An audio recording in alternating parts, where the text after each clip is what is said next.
আন্তর্জাতিক মানবাধিকার সংস্থা আইন সহায়তা কেন্দ্র আশাক ফাউন্ডেশন বরিশাল জেলা শাখা কার্যালয়। হাজির হয়ে তোমার নাম কি? মোহাম্মদ আরিফ আলাদার। আরিফ আলাদার। তোমার বাসা কোন জায়গা? পশ্চিম সাগরী নমস্কার বাড়ি 23 নং ওয়ার্ড। আচ্ছা, তুমি যে আমাদের কাছে আইছো এবং তুমি কেন আইছো, তুমি কার মাধ্যমে আইছো? আসলে তুমি কি শুনে আইছো যে আমরা ভালো কাজ করে বিদায় খারাপ সব তুমি আইছো? হ্যাঁ, এখন তুমি বলো তুমি কি জন্য আইছো?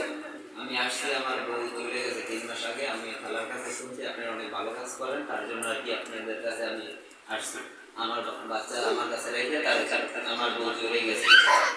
আমি কি সঠিক বিচার চাও? আমি সঠিক বিচার চাই, আমি বলতে চাই। আমি তার জন্যই আপনাদের কাছে আসছি। আচ্ছা, আপনার কি লাগে ছেলে? আমার পরিচিত ভাই। আপনার নাম কি? আমার নাম মোহাম্মদ সুরুজ। ছেলে তো আসলে ছেলে তো বউ চলে গেছে, আসলে ছেলে আসলে কি ছেলেতে দোষ আছে না? না, ওর তো কোনো দোষ দেখি না, দোষ দেখি তাই ওর বউ। তাহলে দেখেন দর্শক, এই ছেলে ভুক্তভোগী, তার ওয়াইফ তাকে ফালাইতে বাচ্চা ছেড়ে চলে গেছে এবং এই মহিলা ভদ্র মহিলা তার মাধ্যমে আমাদের সংস্থা এসে আসলে আপনার কিভাবে তার কাছে পরিচয়?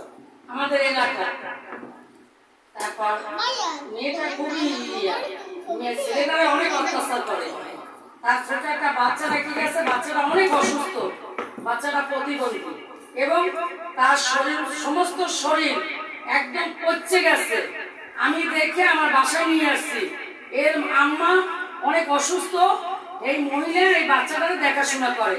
আমি এদের সহ্য করতে না পারি, বাচ্চাটার আমি কিছু ওষুধ ওর শরীরে মাখাই দিচ্ছি এবং মেডিকেলে নিয়ে ভর্তি করতে আমি চাইছি, কালকে নিয়ে যাব ইনশাআল্লাহ। আপনার মাধ্যমে তাহলে এই রহিমা খালা, তার মাধ্যমে আমাদের সংস্থার কর্মী এবং তার মাধ্যমে এই অভিযোগটা এসে আসলে সবাই সঠিক বিচার চায় এবং এই মেয়ে যাতে সংসারী করে আমরা ওইভাবে আমরা কাজ করব এবং আমরা চাই সুষ্ঠু সমাধান, পরিবেশ উন্নয়ন, তাদের সংসার যাতে কোনো সমস্যা না হয় এবং আমরা চেষ্টা করবো মীমাংসার জন্য।